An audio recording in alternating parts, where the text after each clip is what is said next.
باب رفع العلم وظهور الجهل. وقال ربي لا ينبغي لأحد عنده شيء من العلم أن يزكي نفسه.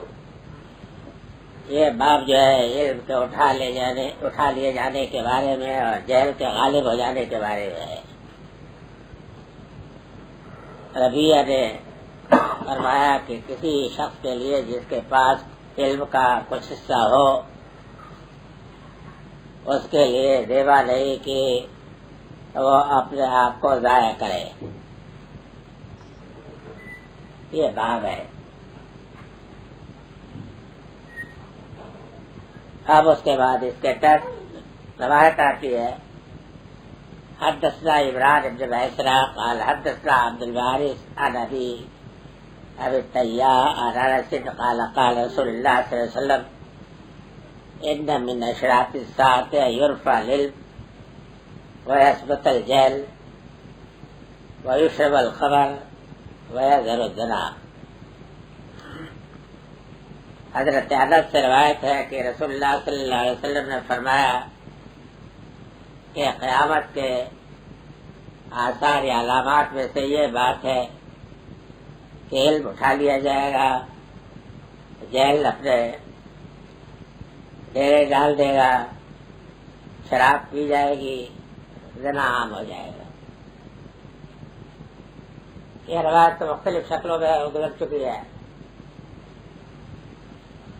اور اس میں میں بتا چکا ہوں کہ ایسی چیز یہ ہے وہ یہ ہے کہ ہر چیز میں فساد پیدا ہو جائے گا، خیر جو ہے مغلوب ہو جائے گا، شر غالب آ جائے گا. تو الفاظ کے فرق کو اس میں اپنے تحریر دینی چاہیے. اس لیے قدر مشترک کے لیے کہ دنیا میں جس توازن کو اللہ تعالیٰ نے چاہا ہے وہ توازن درب برہم ہو جائے گا. یہ ہے علامت. اور یہ بات ٹھیک ہے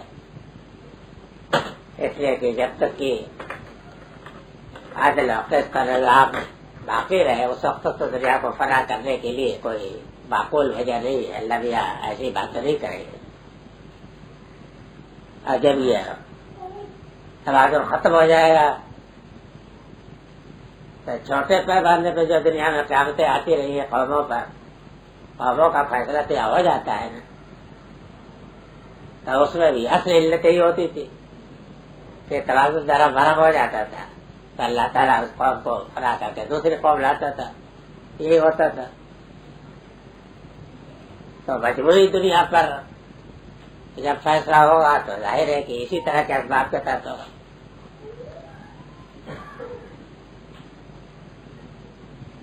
حدثنا مسدد قال حدثنا يحيى عن شعبہ عن قتادہ عن انس قال لا قال لو حدثنكم حديثا لا يحدثكم أحد من بعدي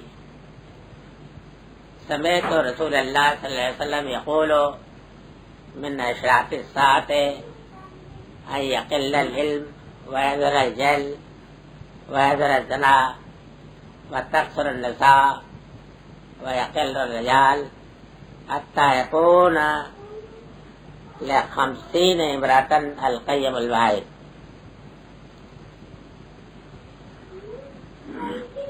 یہ بھی روایت جو ہے حضرت انسی سے ہے.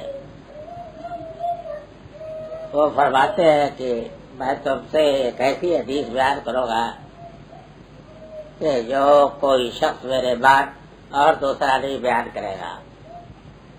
میں نے رسول اللہ صلی اللہ علیہ وسلم سے سنا کہ آپ فرماتے تھے کہ قیامت کے آثار میں سے یہ بات ہے کہ علم تھوڑا ہو جائے گا یا ناپید ہو جائے گا. اللہ کا لفظ ہے اس حکم کے لیے بھی استعمال ہوتا ہے. جہل غالب آ جائے گا، زنا عام ہو جائے گا، عورتوں کی کثرت ہو جائے گی، مردوں کی کمی ہو جائے گی، یہاں تک کہ 50 عورتوں کے لیے ایک ہی قیم ہوگا. یہ اس میں جو ہے یہ جو فرماتے ہیں کہ میرے بات کوئی نہیں اور اس کو بیان کرنے والا نہیں ہو، تو ایک وجہ سے یہ ہو سکتی ہے کہ ان کو یہ خیال ہو کہ یہ روایت میرے پاس ہے.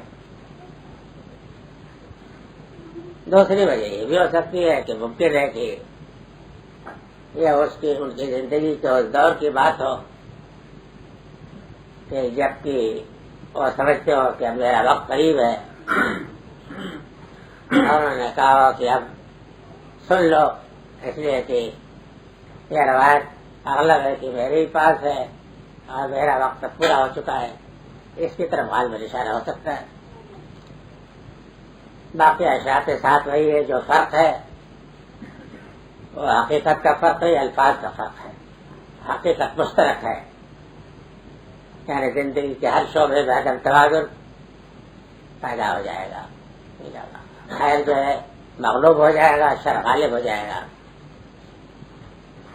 باقی رہ گیا کہ یہ بات کہ عورتوں کی زیادتی ہو جائے گی اور مرد کم ہو جائیں گے. نسبت بیان آپ نے فرما دی کہ یہ نسبت ہوگی کہ قیب ایک اور 50 عورتیں جو ہے ایک مرد کے پیچھے پڑے گی. اس کے مختلف اسباب ہو سکتے ہیں. ایک تو یہ بھی ہو سکتا ہے کہ واقع ہے کہ مرد اپنی مردمی سے محروم ہو جائے. یہ بھی تو ہوتا ہے کہ جو عورتوں کو کنٹرول کرنے کی صلاحیت اس کے اندر. تو میرے ایک صاحب میرے پاس آئے اور انہوں نے کہا کہ ہماری وزیر اعظم صاحب جب عمرہ کے لیے گئی تو وہاں انہوں نے پردہ کیا شافت کے آگے مگر یہاں نہیں کرتی. تو میں نے کہا میرے نزدیک تو یہ بات ٹھیک. اس کی وجہ ہے کہ وہاں انہوں نے دیکھا ہوگا کہ یہ تو مرد ہے، باقی یہاں انہوں نے دیکھا کہ یہاں تو کوئی مرد ہے نہیں. کیا کس سے پردہ کرے؟ تو میرے نزدیک یہ ہے کہ وہ بس ٹھیک کیا انہوں نے. تو یہ بھی تحقیق ہوتی ہے قلت رجال حقیقت کے لحاظ سے تو اس وقت محسوس ہوتی ہے. سر یہ چونکہ یہ تو ہو سکتا ہے، یا آج کل بھی بہت جگہ ہوا ہے. پچھلی جنگ عظیم میں بعض علاقوں میں عورتیں اتنی کم ہو گئی تھی جنگ عظیم کے موقع پر بعض علاقوں میں کہ عورت بالکل درہم برہم ہو گیا تھا. اسی طریقے سے یہ روسی انقلاب کے سلسلے میں بعض علاقوں کے چین وغیرہ روس کے بھی بڑے بڑے حالات. تو اس میں معلوم ہوا کہ انہوں نے جو حد بندی کر دی تھی کہ اتنی بچے پیدا کیے گئے. تو ظاہر ہے کہ اللہ بھی کے کام میں انہوں نے مداخلت کی تو عدم توازن پیدا ہو گیا. عدم توازن ایسا پیدا ہو گیا کہ بچے پیدا کرنے کے لیے ان کو عمومت کا تمغہ جاری کرنا پڑا کہ عورتیں بچے پیدا کریں. لیکن واقعہ یہ ہے کہ مصنوعی طریقے پر اگر پیدا کیا جائے تو پھر اس کے بعد وہ توازن تو قائم نہیں رہ سکتا جو اللہ بھی نے رکھ چھوڑا ہے. اللہ بھی کے خاص حساب سے پیدا کرتے ہیں.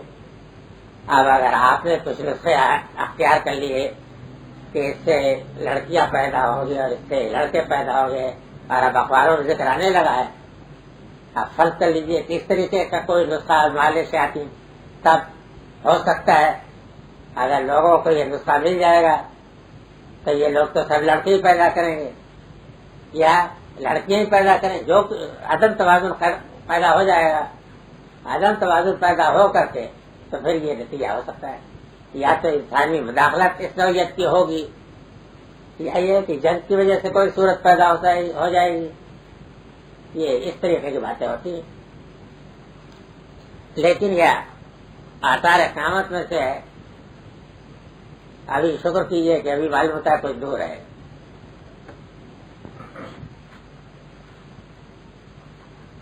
باب فضل العلم.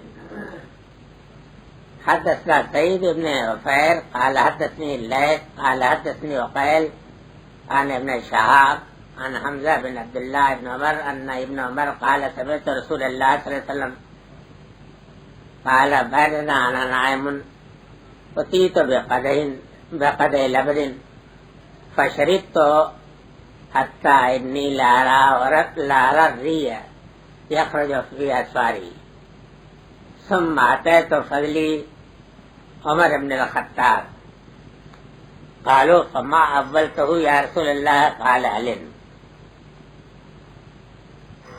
باب فضل العلم. اسی عنوان سے ایک باب پیچھے بھی گزر چکا ہے، لیکن وہاں لفظ فضل فضیلت کے مفہوم میں یہاں معلوم ہوتا ہے کہ یہ لفظ فضل فالتو کے معنی میں ہے، یعنی بچا ہوا بقیہ جو علم فالتو ہے ضرورت ہے اس معنی میں، اور عربی زبان کے لحاظ سے بہرحال اس معنی میں بھی آ سکتا ہے، روایت میں جو روایت نقل کی ہے اس سے ہی معلوم ہوتا ہے.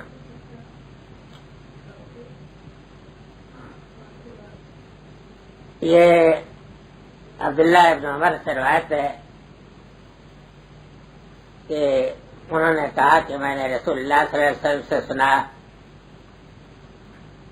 کہ میں سویا ہوا تھا کہ مجھے دودھ کا ایک پیالہ دیا گیا تو میں نے اس میں سے پیا، یہاں تک کہ میں نے اس کی سیرابی محسوس کی اپنے ناخنوں سے. کیا ترجمہ کیا ہے آپ پر عاقبے میں ہے، اقرار لیے ہوئے وہی ہے تازگی تراوت، اس کی تراوت میں نے اپنے ناخنوں میں محسوس کی، ری شادابی تراوت محسوس کی، یعنی جیسے جسم میں جوش مارنے لگا، تمام ہر طرف سے پہلو ہو کے ابل پڑے گا، اتنا علم. میں نے پھر بقیہ جو ہے جو بچا ہوا تھا وہ دیا عمر بن الخطاب کو. تو لوگوں نے پوچھا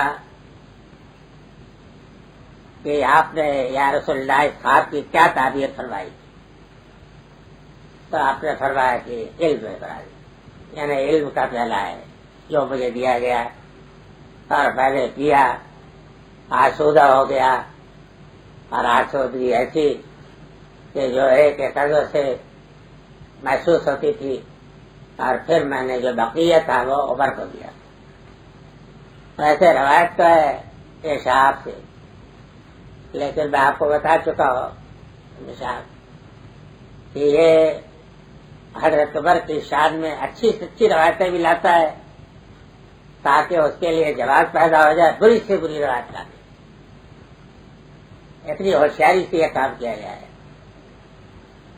اور اب میرا یہ دعویٰ تو ثابت ہو جاتا ہے کہ شیعوں کا جتنا مقدمہ ہے نا امت مسلمہ کے مقابل میں، کہ سب کو کہ شہادت ثبوت اسی نے دی ہے. آج میں حدیث قرطاس کو دیکھ رہا تھا، بخاری میں ہے حدیث قرطاس، اس میں بھی ہے. مجھے اطمینان ہو گیا کہ اس خطرناک روایت میں بھی ہے یہی شخص ہے، ہر جگہ ہے. حضرت عمر کے بارے میں بدترین روایتیں اسی سے ہے، اور یہ بھی کہا جائے گا کہ بہترین روایتیں بھی اسی سے، اس میں شبہ نہیں. اس میں کوئی شبہ نہیں کہ حضرت عمر کا علم جو ہے بس یہ ہے کہ نبوت کا سب سے بڑا فیضان جو ہے علم کا جتنا ہے وہ حضرت عمر کی زندگی سے ظاہر ہوتا ہے، اس میں کوئی شبہ نہیں. اس کی وجہ یہ ہے کہ زندگی کے ہر شعبے میں جو کام انہوں نے کیے ہیں اتنے محکم، اتنے مضبوط، اتنے اعلیٰ درجے کے کیے ہیں کہ حیرت ہوتی ہے کہ ایک انسان عام معروف معنی میں تعلیم کے ان تمام شعبوں سے بے خبر ہوتے ہوئے کس طریقے سے اتنا بڑا حکمران، اتنی بڑی مملکت کا انتظام اس قابلیت کے ساتھ کرنے میں کامیاب ہو گئے. کسی چیز بھی پہلو ہوتا ہے ان کو مشکل نہیں پیش آئی. معاشی انتظام، زمینوں کا انتظام، معاملات اور امن کے قیام کا انتظام، جنگوں کا انتظام، ہر چیز کسی پہلو سے آپ ان کے یہاں خلا نہیں پائیں گے.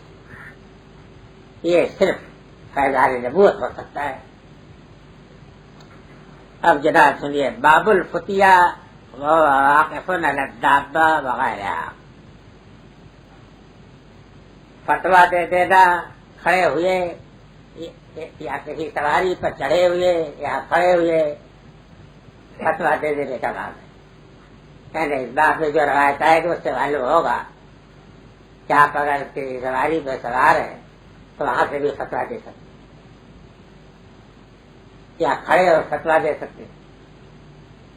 یہ میری کوئی بات نہیں ہے کہ کس شخص کے ذہن میں یہ تھا کہ فتوا دینے کے لیے ضروری ہے کہ اگر آپ سے کوئی فتوا پوچھے تو آپ کہیے کہ جی ٹھہر جائیے، میں وضو کر لیتا ہوں اور وضو کرنے کے بعد آ کر کے تب بات سے فتوا کیے تو ٹھیک ہے، ذہن میں بھی نہیں. حدیث جو امام صاحب نے نقل کی ہے وہ بڑی اہم ہے، اس میں شبہ نہیں.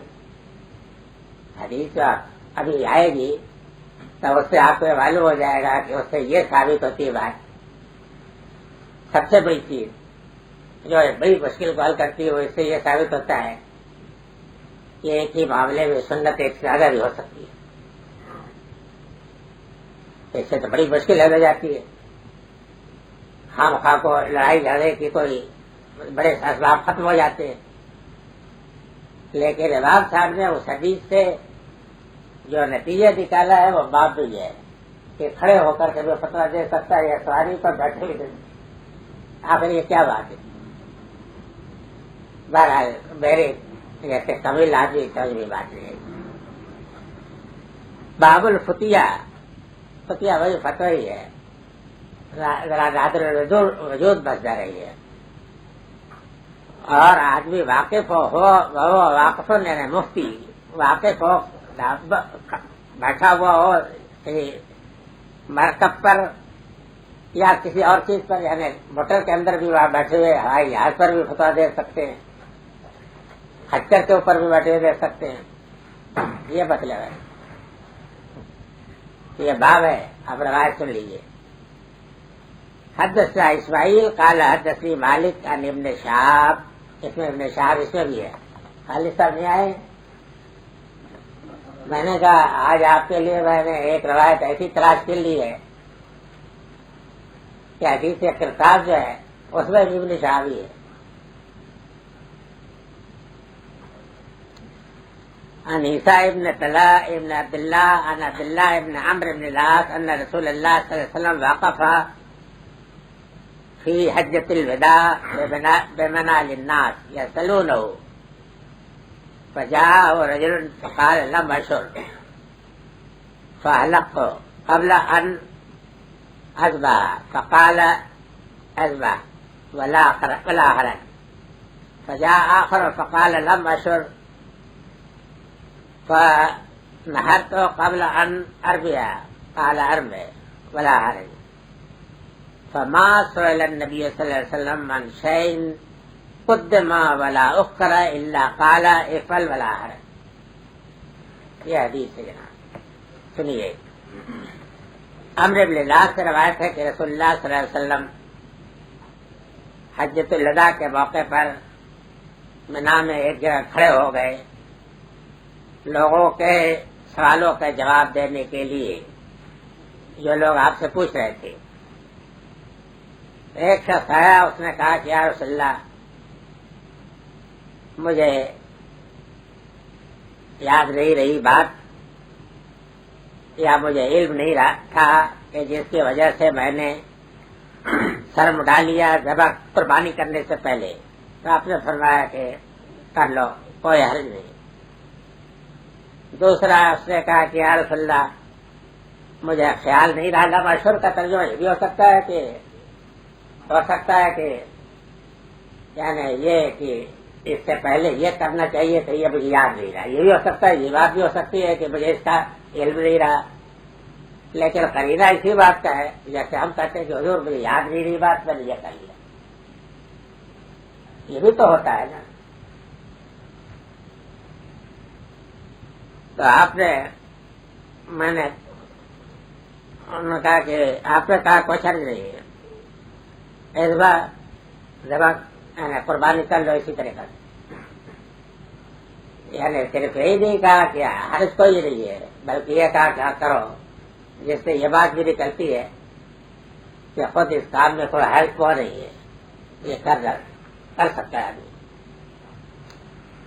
دوسرا آیا تو اس نے کہا کہ مجھے خیال نہیں رہا، میں نے قربانی کر لی رمی کرنے سے پہلے، تو آپ نے فرمایا کہ رمی کر لو، کچھ نہیں. اس کے بعد سن لیجیے کہ کسی چیز کے بارے میں جو مقدم یا مؤخر ہو گئی ہو، نہیں پوچھا گیا آپ سے مگر آپ نے اس کے جواب نہیں کہا کہ کرو کوئی حل نہیں. اس میں یہ ہے کہ الگ ڈابا والے جو روایت ہے،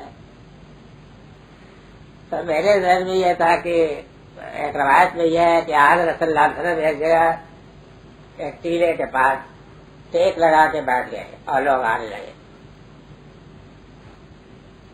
تو اس میں بھی ہو سکتا تھا کہ تم فتوا دے سکتا ہے متقین ٹیک لگائے ہوئے بھی، اس لیے کہ روایت تو مجھے یاد ہے اس طریقے کی روایت ہے. اس میں یہ ہے کہ سواری کے اوپر بیٹھے بیٹھے آپ نے جواب دیا، لیکن اصل چیز جو اس سے نکلتی ہے وہ یہ ہے کہ اس طریقے کے. اب پھر یہ کہ اس میں یہ کہیں آپ نے ذکر نہیں کیا کسی کفارے وغیرہ کا، کسی کفارے کا ذکر نہیں ہے کسی روایت میں بھی نہیں، بلکہ آپ نے کہا کر لو کوئی بات نہیں.